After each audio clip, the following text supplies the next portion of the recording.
রাইয়ের বিনাশ করেই হবে নীলুর জিত। হ্যাঁ বন্ধুরা, ভিডিওতে লাইক দিয়ে দেখতে থাকুন। নীলু একের পর এক অপমানের শিকার হওয়ার পর আরও ভয়ঙ্কর রূপ ধারণ করে ফেলে। নীলু বলতে থাকে যে দিদিভাই, এবার আমি এমন এক বড় ধরনের ষড়যন্ত্র করব তোর বিরুদ্ধে, সেটা গুণক করে তুই টেরও পাবি না, কিন্তু তা সত্ত্বেও তোর জীবনটা একবারে তছনছ হয়ে যাবে। আর সবথেকে বড় কথাই যেটা, সেটা হলো গিয়ে তুই আর কোথাও অবশিষ্ট থাকবি না, কারণ তোর স্থান হয়ে দাঁড়াবে তখন একটা ছবি মাত্র। তোর শেষ স্মৃতিটাই থাকবে ছবি, আর সেই ছবির মধ্যে সকলে মিলে ফুল চন্দন পড়াবে। এই পরিস্থিতিটা দেখার জন্য আমি অধীর আগ্রহ অপেক্ষা করে রয়েছি, কারণ তোকে আর বাঁচতে দেওয়া যাবে না, কারণ তোকে মরতে হবে দিদিভাই। তুই যত পর্যন্ত না মরবি তত পর্যন্ত তোর ওই এই জায়গাটা খালি না হওয়া পর্যন্ত আমি কোনোদিনও সূর্যের জীবনে ওই জায়গাটা ফিরে পাবো না, কারণ সূর্যের জীবনে তুই একটা ঘর করে ফেলেছিস।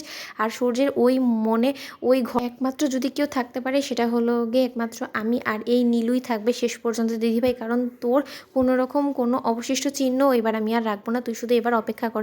এখন তো আমাকে একটু শান্ত হয়ে বসতে হবে, কারণ একের পর এক ষড়যন্ত্র যদি আমি করেই যাই তাহলে হয়তো আমি সকলের কাছে আরও খারাপ হয়ে যেতে পারি। তারপরে এক পর্যায়ে বিরক্ত হয়ে গেলে সকলে হয়তো আমাকে কারাগারেও পাঠিয়ে দিতে পারে। তাই সেই রিস্ক আমাকে নেওয়া যাবে না। আমাকে এবার খুব সাবধানতার সাথে পা ফেলতে হবে। ওদিকে নীলুর এই তীব্র প্রতিশোধের আগুন দেখে রাইয়ের বৌমনি বলতে থাকে যে জানো তো স্রোত, আমার কেন জানি খুব ভয় করছে। নীলু এখন যে ভালো মানুষের মুখোশটা পড়ে আছে না, সেটা দেখে আমার মোটেও বিশ্বাস হচ্ছে না। আমার কেন জানি না মনে হচ্ছে ভেতরে ভেতরে যে নীলু আবার কোনো রকম কোনো আঘাত আনার চেষ্টা করবে। আর সব থেকে আঘাতের শিকারী হয়ে দাঁড়াবে এখন রাই, কারণ ও যে পরিমাণে রায়ের প্রতি ক্ষুব্ধ হয়ে গিয়েছে, ও হিংস্র হয়ে গিয়েছে। ও ভুলে গিয়েছে যে রাই ওর আপন মায়ের পেটের বোন। কেউ আপন মায়ের পেটের বোনের সাথে এরকম সাংঘাতিক একটা ঘটনা ঘটাতে পারে বলো তো স্রোত? তখন স্রোত বলতে থাকে মেজদি ভাইয়ের দ্বারা সবই সম্ভব বৌমনি, ও এমন এমন কিছু করতে পারে যেটা হয়তো আমরা কোনোদিনও কল্পনাও করতে পারি না। আমার তো কেন জানি এটা ভেবে ভেবে ভয় করছে যে একবার না হয় দিদিভাই আরও একটা সুযোগ দিয়ে দিল অনির্বাণ দাদাভাইকে। আচ্ছা বৌমনি, এরপরে যদি নীলু দিদিভাই আরও একবার সাংঘাতিক কোনো ঘটনা ঘটানোর চেষ্টা করে, সববার তো এমন নাও হতে পারে। সববার তো আর সূর্য দাদাভাই সবসময় ওকে বাঁচাবে না, আর সববার আমরা প্রমাণ কোথা থেকে জোগাড় করবো? তারপরের বার যদি নীলু দিদিভাই কোনো রকম কোনো প্রমাণ অবশিষ্টই না রাখে, তখন আমরা কী করবো বলো তো? কী করে রাই দিদিভাইকে নির্দোষ প্রমাণ করবো?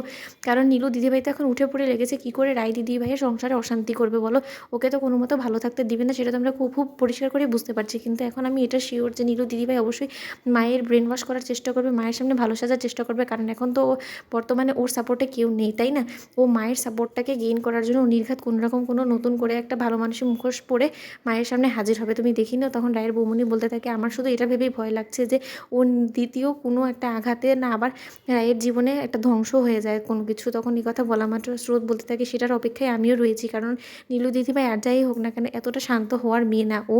এই শান্ত হওয়াটাই এখন আরও বেশি আমার ভয়ঙ্কর বলে মনে হচ্ছে, কারণ জানো তো বড় সড়ো ঝড় আসার আগে কিন্তু এরকম করেই সব কিছু শান্ত হয়ে যায়, ঠিক স্তব্ধ হয়ে যায় না সেরকম? আমার এখন ওই রকমই মনে হচ্ছে। বৌমনি কেন জানি না ভয় করছে আমার যে অনেক বড় ঝড় আসতে চলেছে, দেখে নিও তুমি। তখন আর বৌমনি বলতে থাকে যে আমার এটাই মনে হচ্ছে। তোমাদের ভিডিওটি ভালো লাগতে থাকলে লাইক কমেন্ট শেয়ার করে সাবস্ক্রাইব করতে ভুলো না।